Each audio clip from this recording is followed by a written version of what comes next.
অঙ্ক হলো 2 to the power 8 into a to the power 5 plus 2 to the power 5 into a to the power 8 by 32 into 8 plus a cube into a to the power 0 এর মান কত?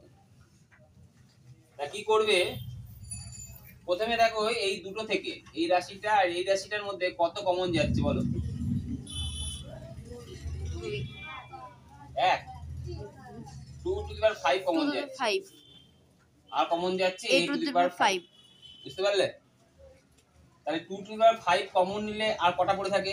2 to the power 3 plus এটা common নিলে কত পড়ে থাকে বলো?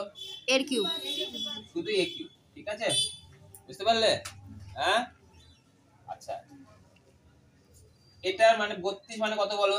2 to the power 5 2 to the power 5 লিখে দিলাম। এটা 8 তে কেমন লিখবো? 2 এর কিউব প্লাস কত? a কিউব লেখা যেতে পারে। আর a টু দি পাওয়ার 0 মানে কত বলো? 1।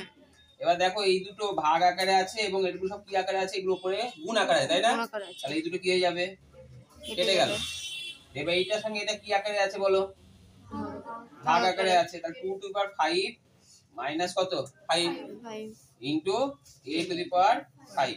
তারপর 2 টু দি পাওয়ার 0 ইনটু কত? উত্তর কত হলো? a to the power 5। a to the power 5। বুঝতে পারলে?